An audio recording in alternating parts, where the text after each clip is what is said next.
Good morning, people. And good is an understatement. It is a beautiful morning. Hardly a breath of wind. When I first came out, there wasn't even a breath of wind. Not a single cloud in the sky. Lovely temperature. It's going to get quite hot today, actually. And, of course, I'm out into the workshop, out of the sun, out of the heat, and away from the breeze that doesn't even exist. I live in a cave. What am I up to?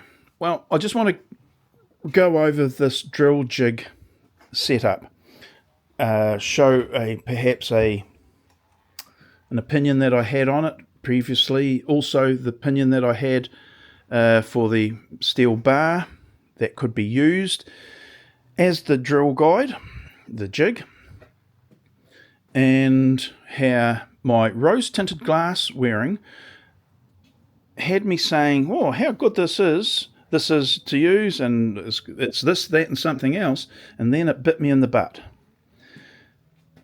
It bit me in the butt in a way that really annoyed me. It wasn't that it couldn't produce the accurate holes, but it could produce an inaccurate hole unobserved. That was a double whammy there. It's one thing to have a problem, it's another one to have it do it when you couldn't see that it was doing that.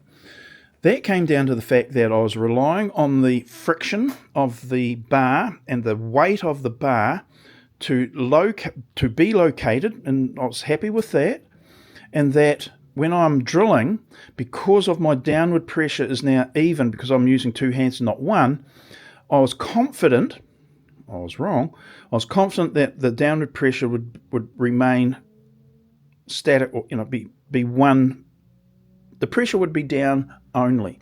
However, when I did the set of holes through here, good, bad, good, unobserved. So when I come to chamfer the holes, which is using this tool here, the shaft here locates very positively on the hole, and the chamfer is done like this. And what I found is that the chamfer was on one side and not even touching on the other. Oh, that's not good. That means that the bore is at a tilt.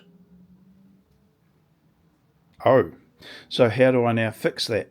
Well, what I've done is I've actually plugged it with a dowel, glued it, and plugged it. I'm going to re-drill it very, very soon with this jig. I can now no longer rely, even though it has its good points, I can't rely on this because it introduces that error, or I introduce the error with my use of it. Bugger.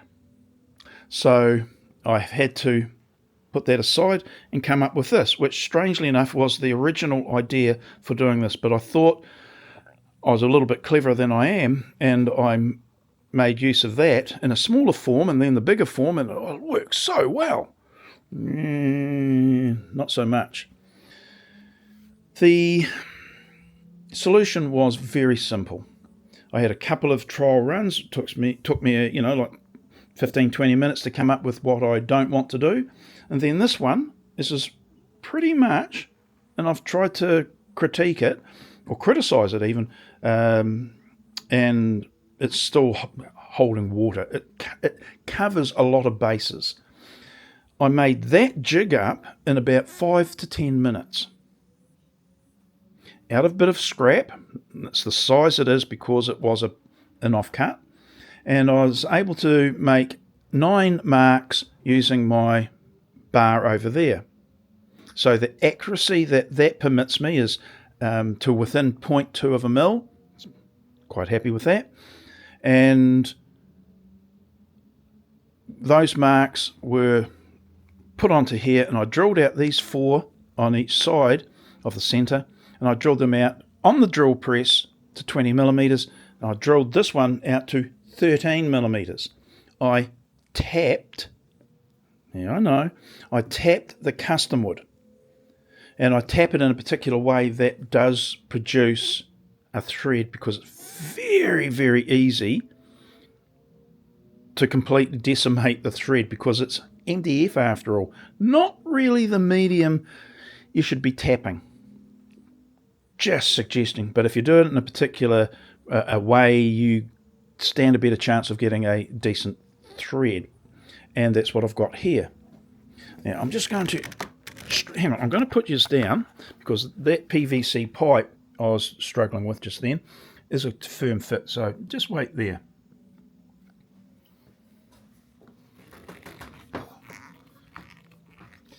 The particular, this is for us in New Zealand, this is an electrical conduit. Not all electrical conduits will be absolutely identical. They'll be spec'd up depending on the manufacturer. This one I'm going to see whether I can get some more of, because for this purpose it goes, like it's a nice long length, and I can get a good purchase on it to insert and pull out with that effort, but still quite easily. The other end would also have a PVC bit of PVC pipe, but I don't have any more of it currently. So I've just used the non-wiggle pins down this end. So that's, if I just lift it up, hang on, I'll have to put this down again, huh? How rude. Okay, just wait there, it won't be long.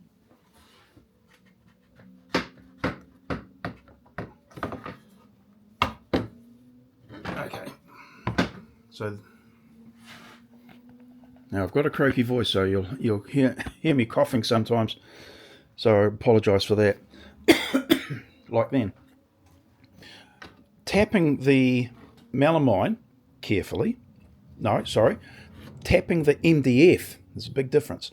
Tapping the MDF carefully, I was able to insert a drill guide on that side and the drill guide on that.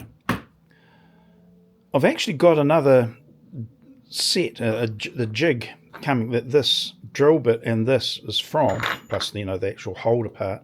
I've actually ordered another one simply to get a brand new bit and that bearing, and I'm going to put the bearing in the top as well. They utilize the same thread, which was very, very good to have that being the case. Anyway, 25 millimeters thick. Why 25 millimeters? Well, each of the bearing and the bushing has a 10 millimeter length of thread, so I needed to separate it with more than the 18 millimeters. Otherwise, the threads would have interfered. The beauty here is that the thread, be that what it may, isn't stressed overly much because the bearing and the bushing have got a shoulder on it, so as it bottoms out, it stops. So I'm not stressing the thread too much, which wouldn't take too much stress because it's MDF. But I've got that, and the bit of a sigh, the drill runs very smoothly, thank you very much. And if I seat it right down to that point and I wriggle it here, there's sweet Fanny Adams of wriggle at this end, and nothing of this, you can't even perceive a wiggle there. And that tip is only 4 millimeters off the surface, so even like we're talking about, you'd have to have an engineer set up to gauge that, and I ain't no engineer. I like to comment sometimes that I'm a closet engineer, but hey, I ain't no engineer, I can tell you that. Anyway, the amount of wobble in that setup is negligible to none. So I'm happy with that, and it spins freely. I would still suggest, however, through experience, to lubricate the drill and the bushing, because you could have a failure. How do I know? Well, I got it to fail. I actually seized it, and I wouldn't have thought it would have, to be fair, but obviously the drill bit is of a softer material than the hardened bush, fairly logical, and I got it to, galled the surfaces such that it wouldn't move properly. So I had to knock off the rough bits on the drill, the shaft of the drill, and that took down the surface by a couple of hundredths of a millimetre. But as I say, anyway, so I wanted a new drill bit. I wanted another bearing. Hey, for the money, even though it might be dead money, no discernible benefit, I wanted one anyway to overcome these limitations, perceived or real. Okay, so when I got the bars made up, I've talked about this plate before. I had this made up. I used this plate to create this pad here, and this pad has got holes in it at this stage, like it's shown here. I think I will make another plate with more holes in it, and that becomes a utility plate. The plate is currently acting as a packer required to clear this part of the drill assembly. Two of these pinned together using in fact, can I get it out now? Oh yeah, I can. I've used some of these wriggle sized pins compared to the non-wiggle sized pins, and that's where the additional holes, other than the normal 100mm spaced holes, which will be some of them used for here, that's when you can align it with this. This was anticipated, and that's why I had this plate made for this very purpose, and it's proven thus far to have been the correct decision. This is not my first rodeo, you could say, and I'd had a lesser version of this made up some years ago. It proved itself beneficial, this more so. Anyway, so making up some of these plates, 36mm, holds the jig off the required amount to allow me to use the drill jig assembly. Yippee. I will replace this version of plate for a couple of reasons. There would be some benefit if the plate were that way.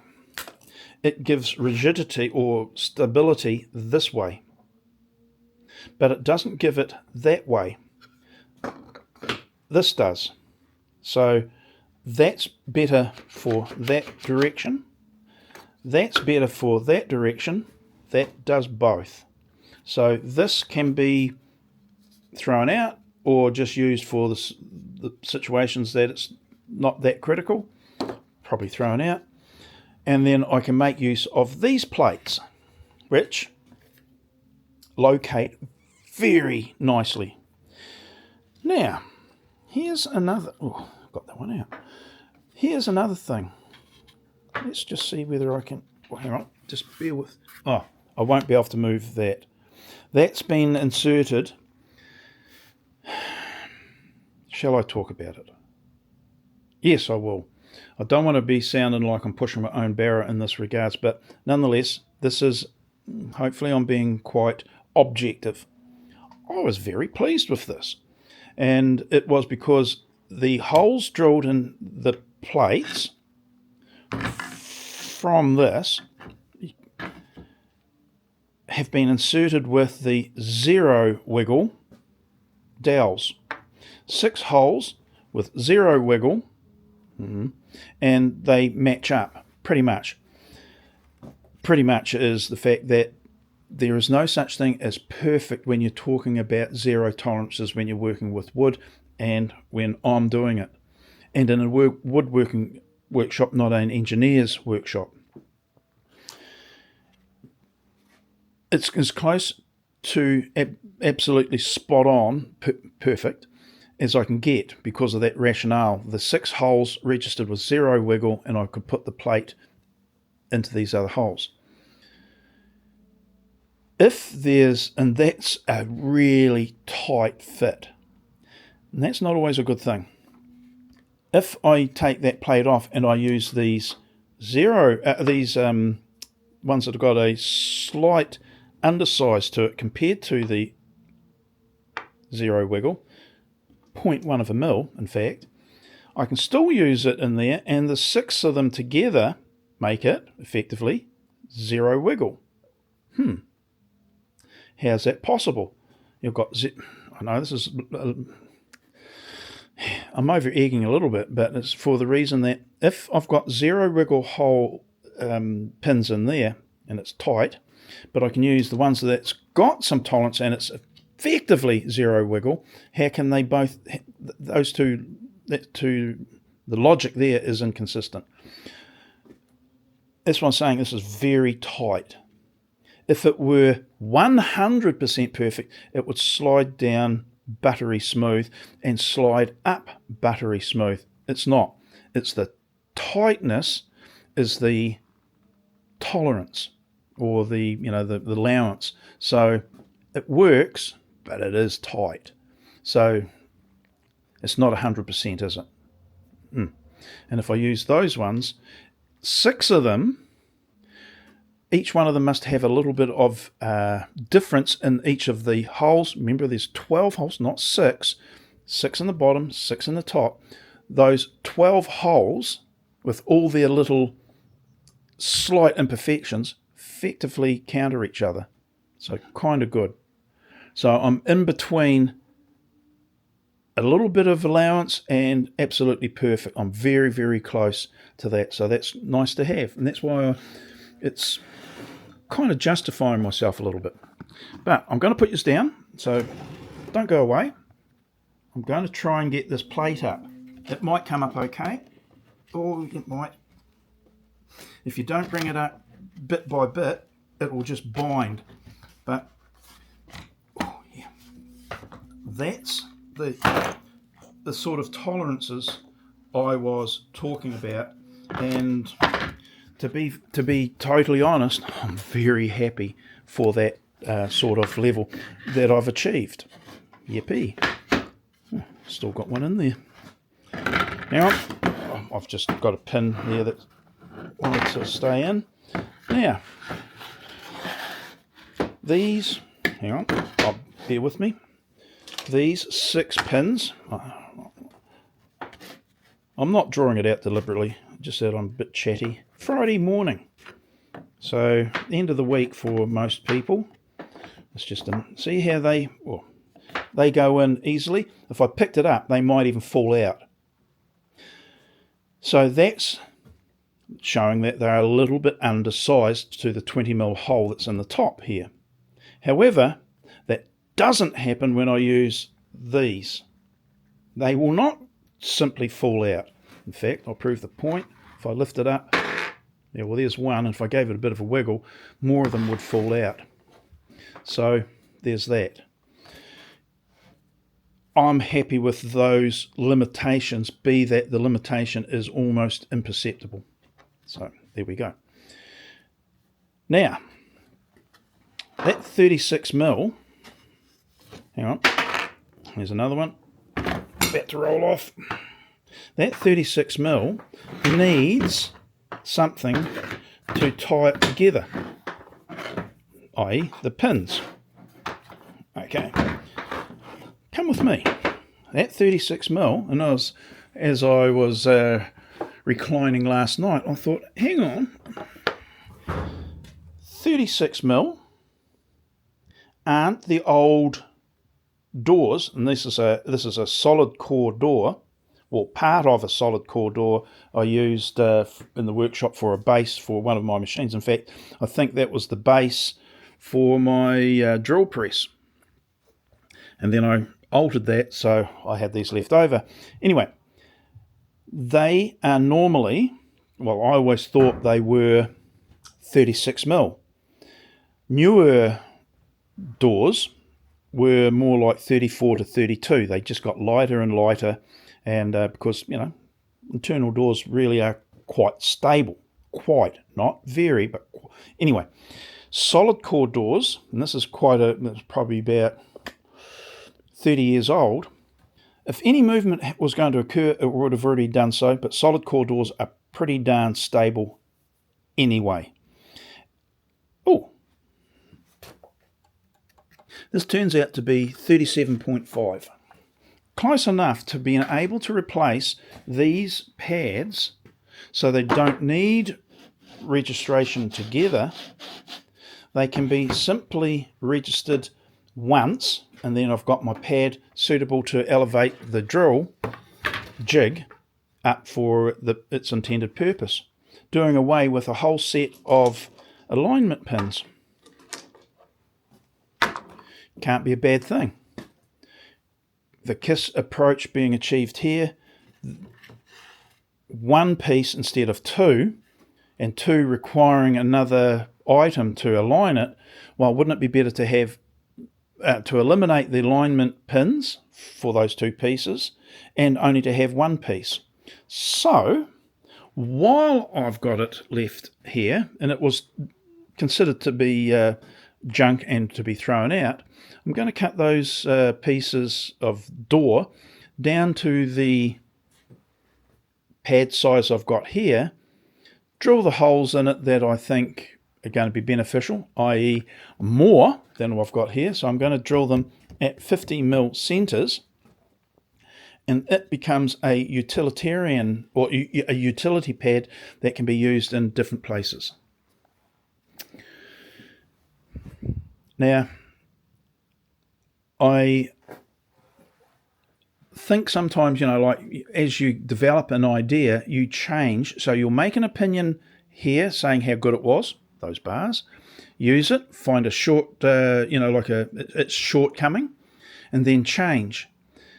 It then says, well, David, you were wrong at the beginning for giving that a high opinion, and your videos prove it. You are wrong. And I'm going, yep, totally. And I would suggest anyone not in that mindset, not doing anything. That you can make an opinion today and you change it tomorrow. And that used to be a saying that in the building industry about, there's two sayings. The tradesmen, like tradesmen make mistakes, but they know how to hide their mistakes. That makes them a tradesman. The amateur or DIYer makes a mistake and got no idea how to hide it. The tradesman tradesman makes mistakes because it's inherent in the interaction between humans and like inanimate objects or materials.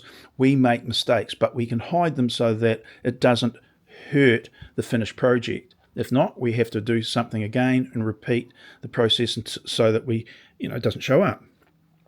And the other saying was, he or she that doesn't make a mistake isn't doing anything. So they kind of like tie together. We're going to make mistakes. We're going to make opinions. We are permitted the grace to change our minds and our opinions and our comments. So those videos that I've said, oh, look, how clever am I? Yay. You too should do this.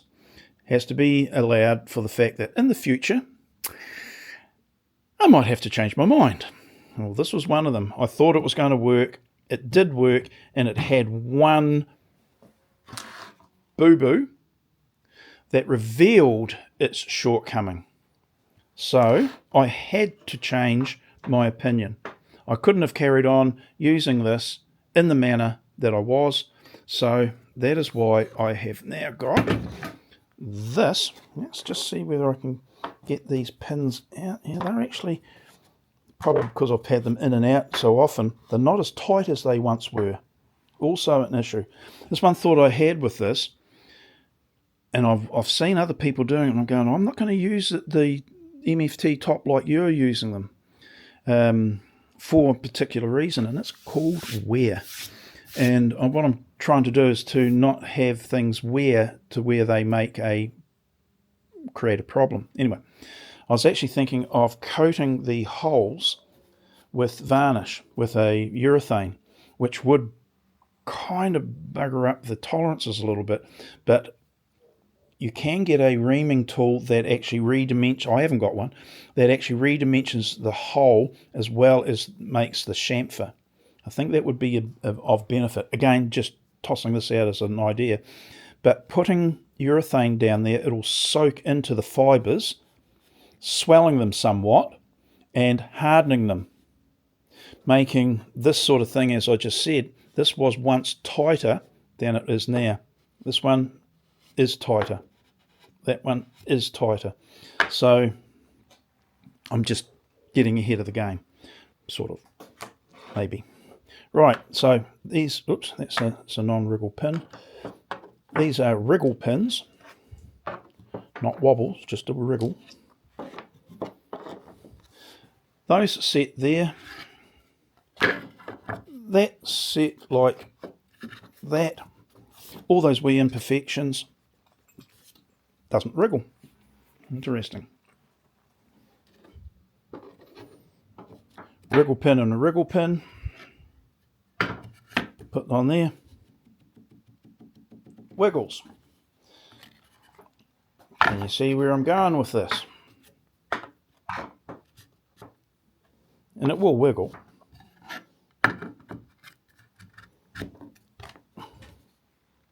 Well, okay, I'm wrong. It doesn't really wiggle to any discernible amount. Those non-wiggle pins, 1/10 of a millimetre different than these wiggle pins. God, I've got some good names. Kind of works, doesn't it? This, with a lowly bit of PVC pipe, if you're lucky enough to have this particular type, as I said, it's an electrical conduit. You could find that a plumbing conduit or plumbing, pipe or whatever would be the right tolerance. But I'm just saying that not all PVC pipes are the same. They aren't. But that friction there is absolutely spot on for our intended purposes.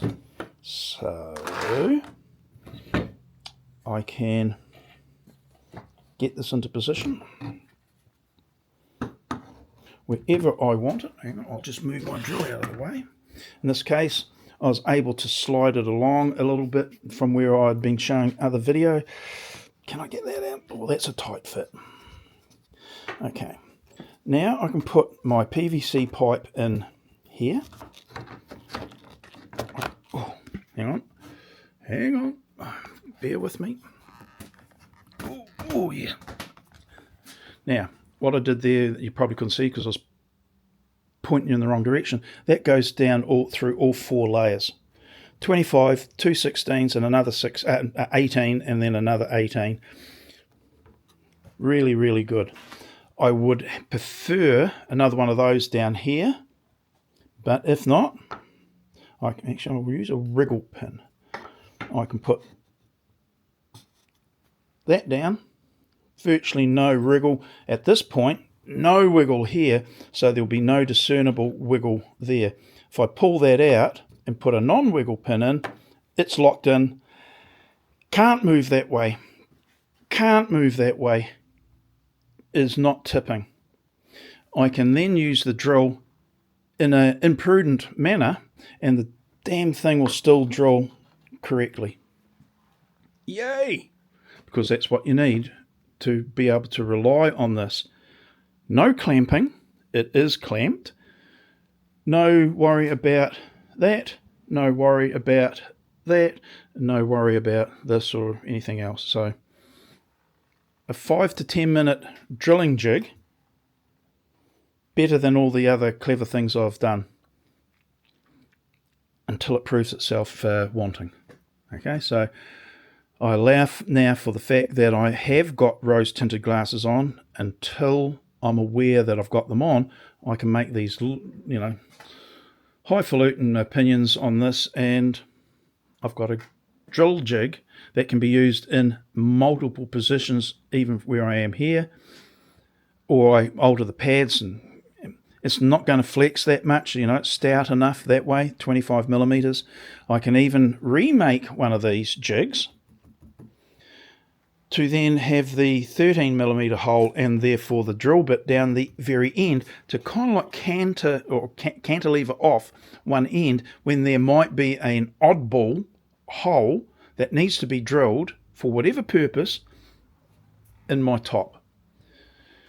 Now, coming back to when I was saying about the 50 mil, and this was one of the versions I made, which got thrown out because I wanted to have something that was simple. It would show up my the strengths and weaknesses of this. The ability to make the holes at 50mm centres means I can reposition this or this and make the jig step across 50mm. So if I wanted, I can now drill into the different positions at 50mm or 25mm, depending upon the requirement, should the requirement come up. Now I'm going to do that down here, because in the first 2 or 3 rows I want more holes here to allow different positions for some of the guides and the jigs and the stops down this end of the MFT top. Remembering I work from that side back this way. I just happen to be standing this side in the workshop, but I want this area of the MFT top to have more holes. The question is, do I do that to the base? I would suggest not. Or do I do it to the replaceable, almost sacrificial strips here? And I suggest that's probably where I would do it, because it all depends how much penetration of the holding item that you may need. It may have to be that it goes through both layers. So it's one of those things I can't say yet because I haven't got there. But that's one of the requirements there, is to have additional holes down that end. Anyway, that has gone way longer than I intended, and my batteries are depleting rather fast. They deplete faster than my yak does, so poor you. Happy. It is the best way of drilling ever. Yeah. No. It is a really good way thus far that has eliminated a lot of the other weaknesses. The strengths of that still remain. The weaknesses also still remain. The strengths of this are better than that, but it does have the weaknesses that there's a bit more mucking around to move it around the worktop, whereas that one was really, really nice to use. This one doesn't have the limitation that it did by I can permit, I could induce an error. It did. This eliminates that potential. So I'm giving it a thumbs up at this stage. Customizable, cheap, easy to do. The downside is it does take a little bit more setup time, but really if you're after speed, this might not be the way you would want to go, but if you're after reliability and consistency and accuracy, yeah, that gazumps speed. So, yeah, there we go. Okay, waffled on. Now I'm going to go inside and soak my larynx in a cup of tea. Rightio. Have fun, enjoy yourself, have successes, have failures, do something, because after all, if you're not making mistakes, you're not doing anything. Right. See you later now. Bye.